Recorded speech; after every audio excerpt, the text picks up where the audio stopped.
Shalom, shalom. This video is about the Gospel of John chapter 9 verse 35 to 41, and it's about the Pharisees' prayer regarding spiritual insight. I'll read the text and then we'll talk very briefly about it. Yeshua heard that they, referring to the Pharisees, had thrown him, referring to the man who was born blind, out of the synagogue. Finding him, Yeshua said, "Do you believe in the Son of Man?" The man answered, "Who is he, sir? Tell me so that I may believe in him." Yeshua said, "You have seen him. He's the one speaking with you." And he, the man who was born blind, to his sight have been restored, he said, "Lord, I believe," and he worshipped him.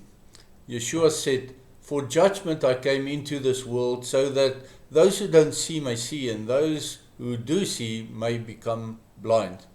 Some of the Pharisees who were with him heard him say this and asked, "We're not blind too, are we?" Yeshua said to them, "If you were blind, you would have no sin.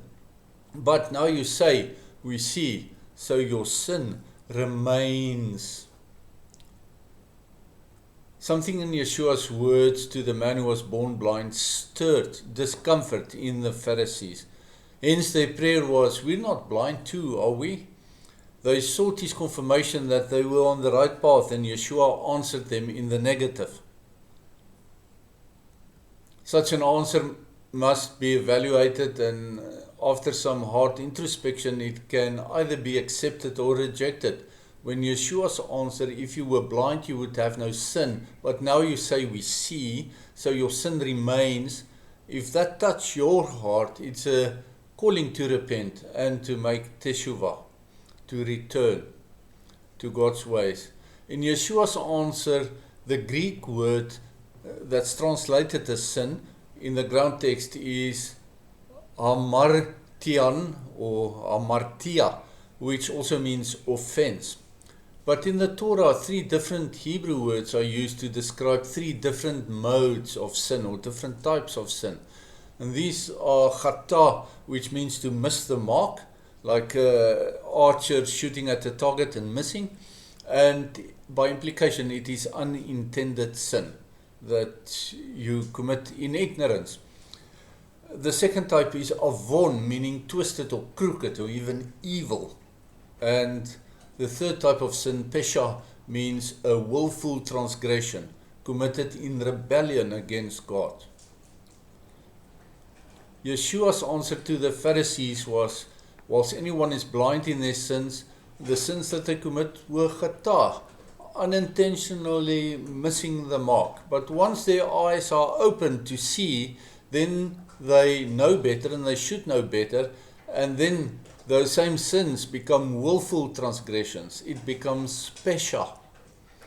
In the book of Leviticus, the sin offerings brought in the temple served to abscond for unintentional sin, for chata only.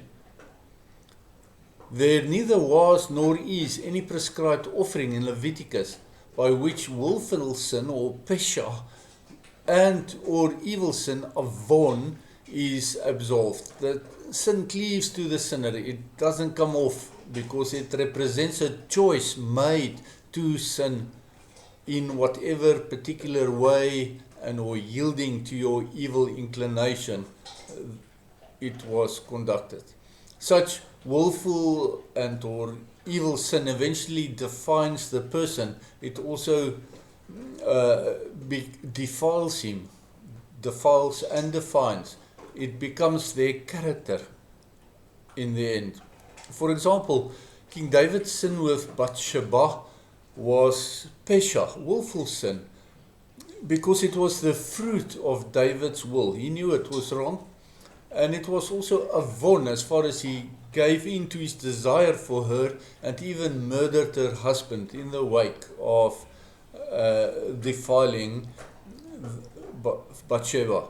Therefore, there was no sin offering that King David could bring to cover his sin with Bathsheba. He returned to Adonai in woeful prayer when he made teshuvah.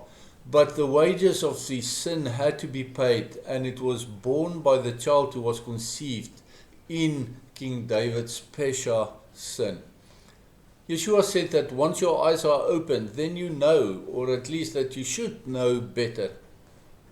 Willful Pesha sin can only be forgiven by Him, as it was borne by Him on the cross.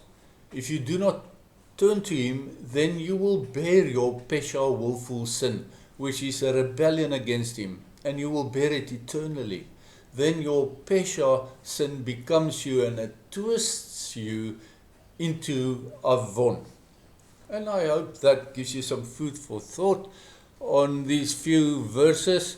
Interesting that Avon is a trade name used by a perfume company who seems to seduce you through their perfumes. Interesting. Perfume called evil sin, or deliberate, willful evil sin. Okay, shalom, shalom.